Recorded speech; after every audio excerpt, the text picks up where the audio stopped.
Pemirsa, jumlah kasus positif COVID-19 melandai. Jumlah pasien yang dirawat di RSDC Wisma Atlet Kemayoran juga semakin berkurang setiap harinya.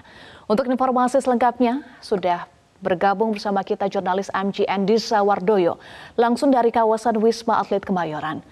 Diza, bagaimana kondisi terkini di Wisma Atlet Kemayoran dan bagaimana untuk data laporan kasus COVID-19 terkini?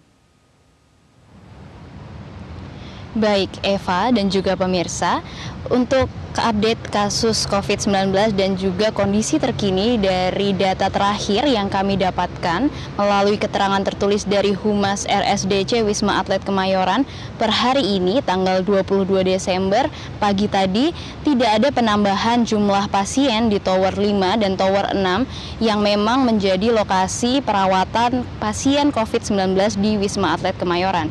Dengan demikian, total pasien yang dirawat pada hari ini ada 6 orang atau persentasenya sebesar 0,16% dan didominasi juga dengan pasien bergejala ringan.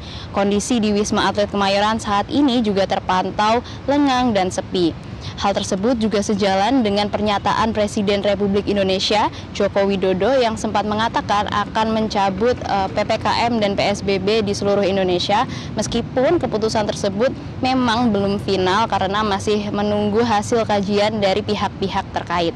Lalu kemudian jika kita berbicara data, berdasarkan data dari Kemenkes RI dari tanggal 21 Desember kemarin, ini terdapat penambahan jumlah kasus sebesar 1.123 kasus, dan dengan penambahan tersebut maka kasus aktif di Indonesia dari seluruh provinsi menjadi 24.408 kasus, dan angka tersebut mengalami penurunan sebesar 1.319 kasus jika dibandingkan dengan hari sebelumnya. Kemudian ada juga peningkatan pasien sembuh yakni sebesar 2.427 pasien, akan tetapi juga ada penambahan jumlah pasien meninggal yakni sebesar 15 orang. Kemudian jika kita berbicara juga mengenai target vaksin dari pemerintah, ini targetnya ada sekitar 234 juta dosis, dan untuk vaksinasi dosis 1 itu sudah mencapai kurang lebih angka 203 juta dosis, dan kemudian juga untuk vaksinasi dosis kedua sudah kurang lebihnya ada 174 juta dosis. Namun yang masih cukup memprihatinkan di sini ada di vaksinasi dosis ketiga, di mana baru ada sekitar 1 juta dosis yang diberikan, sehingga ini masih perlu menjadi perhatian kita bersama.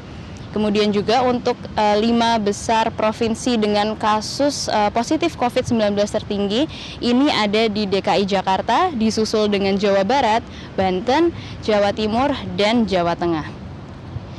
Demikian Eva yang dapat kami sampaikan, kembali ke Anda ke studio.